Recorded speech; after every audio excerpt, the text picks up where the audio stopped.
Assalamualaikum warahmatullahi wabarakatuh. Nama saya Muhammad Hilmi Albi Maulana, NIM akhir 0095. Di sini saya akan membuat video tentang portofolio dengan 10 instrumen saham syariah untuk memenuhi tugas UAS Manajemen Investasi A. Langsung saja, instrumen saham pertama yang akan saya masukkan ke portofolio ini yaitu saham PT Bank Syariah Indonesia Tbk atau BRIS. Alasannya karena BRIS merupakan bank syariah terbesar di Indonesia dengan pertumbuhan yang signifikan sejak merger. Kinerjanya konsisten, mencerminkan peningkatan literasi dan preferensi masyarakat terhadap keuangan syariah.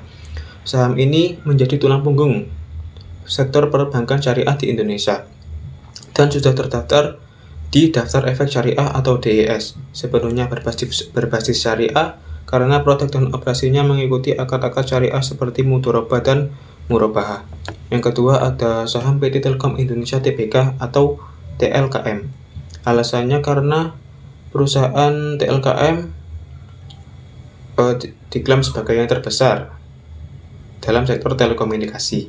TLKM memiliki pendapatan stabil dengan prospek jangka panjang yang cerah, mengingat kebutuhan digitalitas semakin tinggi dengan rasio keuangan sehat dan kontribusi terhadap infrastruktur digital. Saham ini cocok untuk portofolio syariah dan sudah terdaftar di DES, memenuhi kriteria syariah yang ditetapkan OJK. Pendapatan utamanya berasal dari jasa telekomunikasi yang halal. Yang ketiga ada suku retail SR018-T3. Karena suku ini dikeluarkan oleh pemerintah dengan akad ijaroh atau sewa, memberikan imbal hasil tetap sebesar 6,25% per tahun. Suku ini aman dari risiko gagal bayar dan memberikan kontribusi langsung pada pembangunan infrastruktur nasional. Suku ini juga sudah disahkan oleh OJK dan sepenuhnya sesuai dengan fatwa Dewan Syariah Nasional (MUI).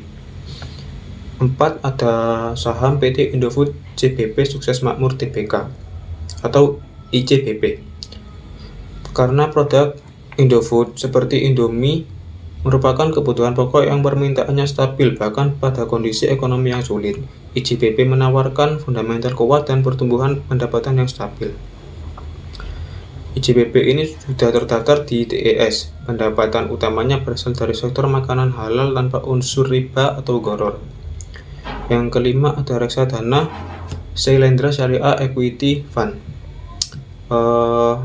Alasannya karena reksadana ini memberikan diversifikasi portofolio pada saham-saham syariah unggulan, cocok untuk investor yang tidak memiliki waktu luang untuk mengelola investasinya sendiri dan dikelolakan oleh manajer investasi profesional. Reksadana ini sudah terdaftar di OJK dan diawasi sesuai prinsip syariah dengan komposisi aset hanya pada instrumen syariah seperti saham dalam DES. Yang keenam ada saham dari PT Unilever Indonesia Tbk atau UNVR.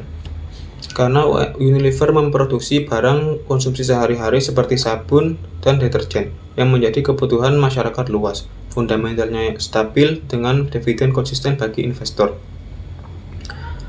UNVR ini juga sudah terdaftar di DES meskipun sebagian produknya bersifat umum, tetapi operasinya telah memenuhi kriteria syariah seperti rasio utang berbasis bunga yang rendah. Yang ketujuh ada saham PT Andaro Energi Indonesia Tbk atau ADRO. Alasannya karena ADRO adalah perusahaan energi yang terus berkembang, termasuk pada proyek-proyek energi terbarukan. Sektor ini penting untuk diversifikasi portofolio, khususnya di sektor energi yang berpotensi besar di masa depan dan sudah terdaftar di DES dengan pendapatan utama yang halal dan mengikuti regulasi OJK. Yang ke-8 ada suku korporasi PT PLN IB, suku ijaroh berkelanjutan 4 tahap 2 tahun 2023. Suku ini diterbitkan oleh PLN dengan imbal hasil 6,5% per tahun, berbasis akad ijaroh, cocok untuk pendapatan tetap dan risiko rendah. Pendanaan suku ini digunakan untuk proyek infrastruktur kelistrikan, memberikan dampak positif bagi masyarakat, dan tentunya sudah terdaftar di OJK dan telah disetujui oleh DSN MUI. Yang 9 ada saham PT Kalbe Farma Tbk atau KLBF. Jadi KLBF ini bergerak di sektor kesehatan dengan produk yang inovatif seperti obat-obatan dan suplemen. Sektor kesehatan relevan dengan kebutuhan masyarakat yang terus meningkat, menjadikan saham ini menarik untuk investasi jangka panjang. Saham ini juga sudah terdaftar di DES, operasional dan produknya halal sesuai regulasi. Yang 10, yang terakhir, yaitu reksadana mandiri investasi syariah berimbang. Alasannya karena reksadana ini mencampurkan saham syariah dan suku, memberikan keseimbangan antara potensi pertumbuhan dan stabilitas, cocok untuk investor dengan profil risiko moderat. Dan tentunya suku ini sudah terdaftar di OJK, diawasi sesuai prinsip syariah dengan portofolio yang hanya mencakup aset syariah. Sekian video tentang portofolio syariah dari saya. Assalamualaikum warahmatullahi wabarakatuh.